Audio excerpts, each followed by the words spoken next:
थोड़ो इंट्रोडक्शन कंदो रहां। सना तव्हां दोस्तनि खे ख़बर हूंदी, जिन खे न आहे ख़बर।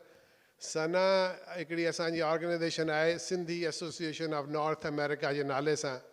जेके उहे सिंधी नॉर्थ अमेरिका, कैनेडा ऐं USA में रहनि था, उहा गुज़िश्ता को 40 सालनि खां असां उते हलायूं पिया। ऐं इहा ऑर्गेनाइजेशन शुरू थी 1980 जे ॾियारे में, जॾहिं ज़ियाउलक जो ज़मानो हो मार्शल लॉ जो, के 12-13 असांजा दोस्त हुआ, जिन मां कुझु त काफ़ी गुज़ारे पिया आहिनि, उन्हनि शुरू कई हुई। अॼु माशाअल्लाह असांजी मेंबरशिप हज़ारनि में आहे। ऐं असांजा दोस्त जीअं साईं कोलाजी साहिबु आहे, या ॿिया दोस्त शायदि ॿिया हिते आहिनि, उहे न रुॻो उते पर हिते पंहिंजी धरतीअ लाइ जेको कुझु करे सघनि था करियूं पिया। ऐं असां कंदा रहंदासीं। असां हमेशह हर ॾुखे सुखे वक़्त में सिंध जे हर कॉज़ लाइ, उहो चाहे असांजा जियोग्राफिकल इशूज़ आहिनि, असांजा डेमोग्राफिक इशूज़ आहिनि, असांजो कल्चर, हेरिटेज, लैंग्वेज, जेके बि इशूज़ आहिनि, असां इंटरनेशनली उन ते आवाज़ु उथारियो आहे ऐं कंदा रहंदासीं। उन सां गॾु जेके असांजा दोस्त, जेके असांजा यंग जनरेशन जेका असांजी आहे, जेके अचणु था चाहिनि अमेरिका, असां उन्हनि जी बि हेल्प कंदा रहिया आहियूं, कंदा रहंदासीं। ऐं माण्हू चवंदा आहिनि त बाबा सना खे जेतिरो कमु करणु घुरिजे आहे ओतिरो शायदि असां न करे सघिया आहियूं, पर पोटेंशियल तमामु घणो आहे। ऐं इहो ई चवंदुसि।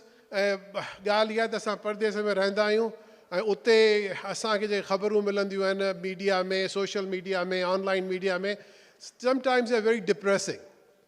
ऐं अॼु जो आउं हिते बीठो आहियां ऐं जेको ॾिसां थो असांजा दोस्त, जेका एनर्जी हिते आउं ॾिसां थो, त इन सां जेको मूंखे हिमत थी मिले, जेको आउं वापसि खणी उते जे असांजे सिंधी भाउरनि ऐं भेनरुनि खे उहा हिमत ॾियारियां थो, सो आउं तव्हांजो जेतिरो बि अहसानमंद थी सघां उहो घटि आहे।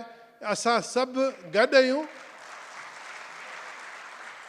असां किथे बि हुजूं, असां हिते हुजूं, अमेरिका में हुजूं, यूरोप, असांजा दोस्त अलीगुल इंग्लैंड मां आयो आहे, दोस्त यूरोप मां आया आहिनि, जिते बि हुजूं असां हमेशह ॻंढियल आहियूं। असांजा नाता, असांजा रिश्ता, असांजा ज़बान जा, असांजे ॿोलीअ जा, असांजी धरतीअ जा कॾहिं कोन टुटंदा।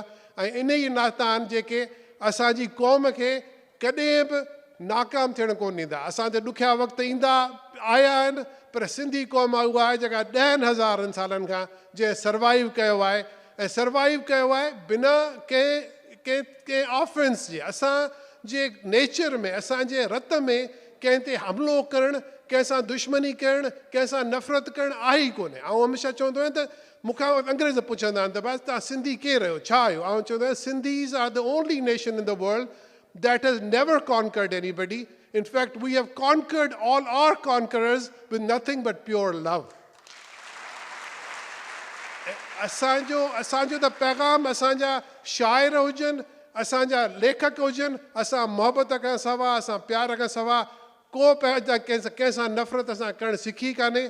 ऐं असां मोहबत ऐं प्यार ऐं असांजो सभिनि खां वॾो हथियार आहे।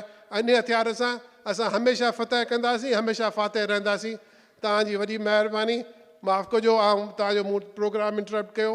ऐं मूंखे एक्चुअली मुंहिंजी पंहिंजी फ्लाइट आहे 2-3 कलाकनि में, सो मूंखे वापसि वञिणो आहे। पर असां जीअं मूं चयो हिते हुजूं या हुते हुजूं, किथे बि हुजूं, असां हमेशह गॾियल रहंदासीं ऐं गॾु रहंदा। असांजे लाइ का बि ख़िदमत हुजे, को बि कंहिंजी बि सर्विस हुजे, इंडिविजुअल लेवल ते, कलेक्टिव लेवल ते, असां तव्हांजे लाइ हाज़िर आहियूं।